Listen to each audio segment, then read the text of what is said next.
Hello, everyone, and welcome back to VLGA Connect in the Summer Series and our very first governance update for 2021. And I think, Steve, I've obviously caught you on the hop. You didn't realise we were starting back today because you're clearly not in work mode. Well, no, Chris, I've got my sunscreen, I've got my insect repellent, and my Wilson's Prom on the beautiful track out from Tidal River to Pillar Point, and I've had to do this. I've had to wedge my laptop into a gum tree. Very, very good. Well, I'm not sure where my background is from. It's been provided to me. I'm in the studio. I've been, some of us have had to keep working, but I do feel like I might get a little bit sunburned if I don't wear a hat. So if you can just give me a second. I've got a couple here. How's that? No, not enough brim. No, it's a little bit, I think that's a little bit old. I've got another one here to try. No, a bit top hat. Yeah, probably a bit winter. Because I had it the wrong way around. Is that better? No, even so, no. I've only got one more option then, Steve. It looks a bit like yours, actually. How's that? Chris, as luck would have it, that's perfect. Oh, excellent. All right. Now we feel like we're appropriately dressed and ready to go. Lots to talk about, Steve. Firstly, can I just acknowledge the appointment of Julie Reid as the new Executive Director of Local Government Victoria, Kingston CEO currently, of course, but going into that very important role for the sector from the 1st of March. Long-awaited appointment, and congratulations to Julie. That's terrific. Of course, what that will do, Steve, is create a vacancy at the CEO level at Kingston. And I'm trying to keep a watching brief on this because I'm always interested, particularly at the start of the political cycle, to see how these roles are affected. I make 5 now. So we've got Hepburn, Kingston, because Hepburn's going to come up because Evan King has been appointed as the CEO of the City of Ballarat starting in Feb. So congratulations to Evan as well. Likewise. Big appointment there. Warrnambool, Macedon Rangers, Murrindindi, I think are all still in acting or interim phases. We'll keep a watching brief on that one. And while we're talking CEOs, can I also just acknowledge Phil Pinion, the CEO at Loddonshire? My mail is that on the 18th, which I think is Monday, he clocks up 50 years in local government. That is an outstanding performance, Chris. And congratulations to Phil for that. And anyone going through Wedderburn should give a toot. You must be very close to that milestone yourself, are you, Steve? I'm still a way off, Chris. Thank you. Still way off. Okay. Phil's been in, I think, 5 states, certainly 4, possibly 5 states he's had roles during that period. So he's worked the length and breadth of the country, and it's a fabulous effort. And I look forward to being hopefully involved in a more formal recognition of that in the weeks to come. Now, in terms of the governance work that's happening, Steve, there's a couple of deadlines approaching. I wonder what you're hearing about how well councils are prepared with their new councillor code of conduct due by the 24th of Feb and their new community engagement policy due by the 1st of March. I think most are on track, Chris. There is a whisper, though, that some will struggle to meet those deadlines. And I think what's important is to get it as right as practically possible at the moment, with a view to the fact that, particularly the Code of Conduct should be a living document, and, probably the engagement policy as well, that they should be reviewed if they're not fit for purpose in any event. Both important documents. I think the approach that I've seen since the new Act has come in has been very much on support and assistance to help the sector meet those tasks, not necessarily the targets, and not so much a heavy-handed compliance approach. And I think it'd be a good thing if that sort of continued. Oh, absolutely, Chris. And I think that's been that real challenge, when Local Government Victoria started posting the pathway documents onto the Engage Vic website, that the intention was still to take a principles-based approach. And I agree with you completely regarding, the ineffectiveness of a heavy-handed approach. Now, what else is coming this year? It's a pretty heavy schedule of milestones, I think, under the new Act as well through 2021. Yeah, I mean, Chris, I think in terms of the number of documents, or processes, not quite so many, but the significance of those documents in the Integrated Strategic Planning and Reporting Framework is significant, because everything other than the asset plan needs to be done this year. Rating and revenue strategy in June, community vision in October, financial plan in October, council plan in October. So that's a really heavy body of work that we'll need to build on the community engagement strategy. There's also a little gift policy required in April. Again, that sort of sits nicely with code of conduct and conflict of interest kind of work that the councils will be doing.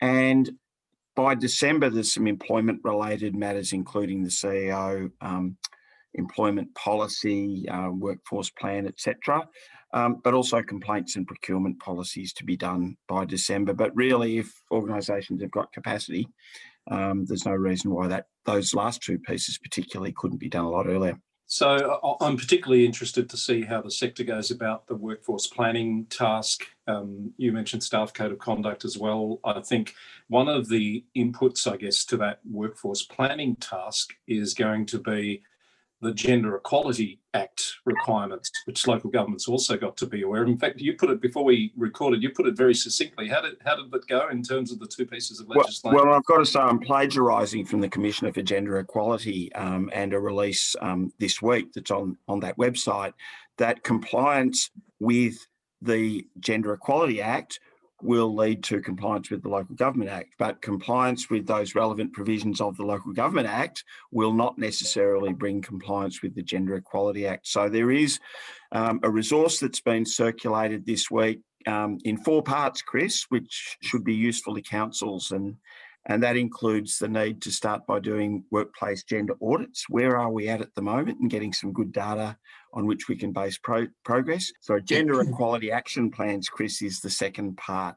And that really means that each council will need to develop a plan as to, based on that data, where it intends to, how it intends to set some targets and the means by which it will get there. And I'm presuming that a big part of that will be looking at, in a really hard-nosed way, the current barriers to gender equality in those workforces. And some of those will be quite traditional ways of working that will need to be upset, perhaps, which will be good. Gender impact assessments will need to be done. That's the third part for any new or revised policies, programs or services. And I would have thought that's not too hard, really, Chris. If we are consulting in accordance with our community engagement framework, just making sure that a gender lens is applied. You know, even to things as simple as, or seemingly simple as, design of footpaths and the utility for pedestrians. Gender utility assessment would be a good thing. And the fourth part of that information on that website is some leading practices resources for local government. So it's not that any of this is new. There's a bunch of work being done elsewhere, and we should all profit from that. It is good to see, though, that level of detailed support and guidance is now coming out, and the new commissioner is obviously hard at work, and hopefully we'll have the chance to unpack some of that with her in the very near future on VLGA Connect. Chris, there's a recurring theme on this too, and I think it's really important not to look at this solely as a compliance exercise.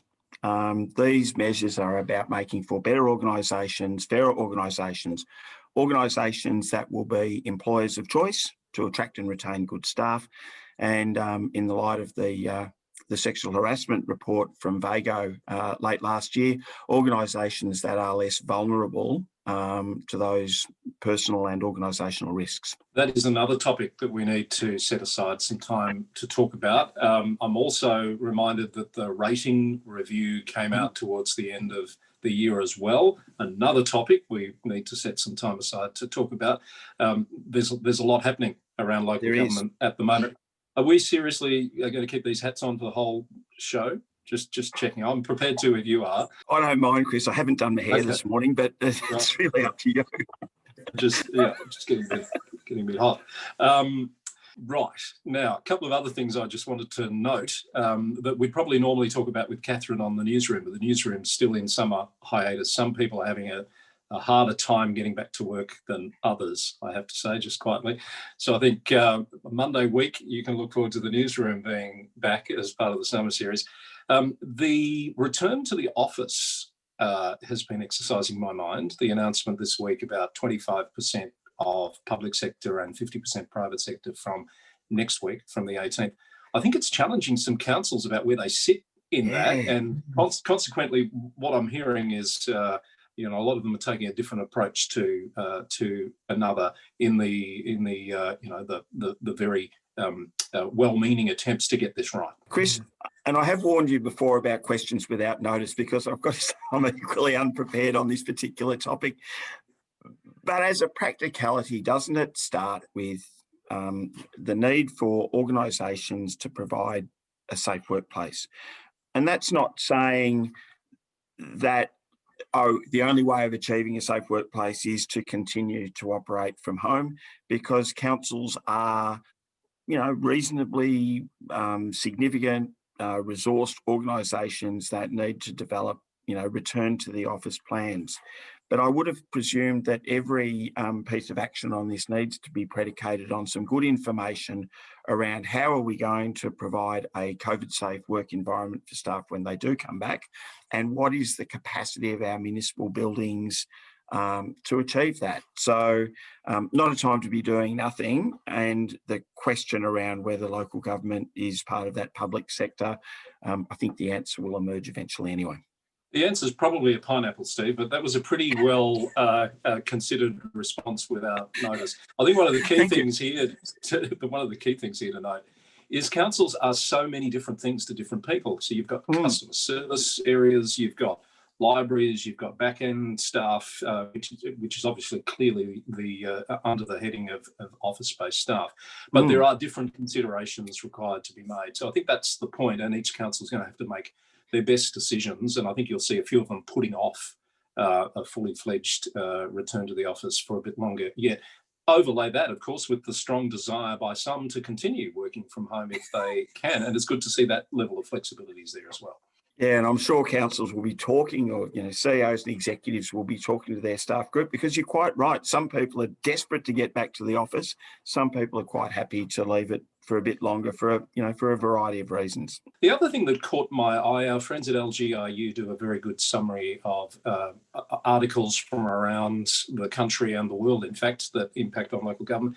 And it was some comments made by Linda Scott, the president of the Australian Local Government Association, about how councils are well placed and strategically placed to assist with the COVID-19 vaccine rollout.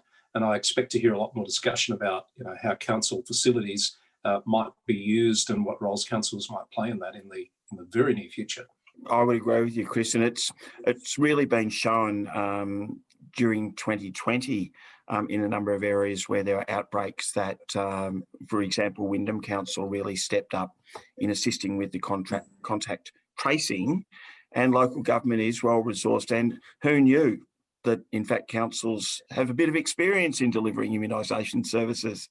So as well as remembering the fact that if this is an emergency, the recovery phase is going to take a long time, and councils are front and centre in that piece of work. All right, that was another one without notice. Well handled, Steve. So you've got a couple of classified notices for VLGA members. Some work you've been doing to bring a very good program of guidance and assistance forward very, very soon. A couple of things, Chris, coming up. Yeah, thanks for that. So the first one is to flag that the Mayoral Fast Track event, the annual Mayoral Fast Track event, is going to be held on the 5th of March. Anyone wanting to make a long weekend in Melbourne, of our rural councillors, that may well be quite convenient, because the event will be on the Friday, the 5th. We've got a great panel of speakers around topics of leadership, constructive management of conflict in a code of conduct context, as well as the next 290 days engagement and working with the council group most effectively during that time, and shaping up to be a really good program. And information to councillors will be mayors and councillors will be going out imminently on that one. And in fact, by the time people watch this video, the information is probably on the VLGA website. Chris, we've got another group that we facilitate at the VLGA, which had previously been called the Councillor Advisory Network, that we're just rebranding and reworking in the current year. The Councillor Advisory Network formerly was a grouping of the councillor delegates to the VLGA and councillor officers. We're going to continue with that, but we'll have more meetings. Yeah. And what we'll do is have about 6 meetings for the year, 3 of them to be councillors and officers, and 3 meetings that will be officer only, really with a focus on, initially in the coming 12 months, that sort of implementation phase, but really an underlying theme around supporting good governance policy. The other thing that works quite well in that group in the past, and we'd really hope it continues, is the amount of informal feedback that we can get and relay to local government Victoria. I think is often invaluable, not really noticed, but a very effective way for us to get information, and for council membership to convey that information in a way that it will be heard. So that information's on the VLGA website as well, and members will be getting information shortly about the dates for those meetings. Excellent, Steve. Some great information. Looking forward to all of that. Now, before we wrap up, I wanted to note my first nomination for Phrase of the Year. So last year, there were a range of them around, COVIDiots.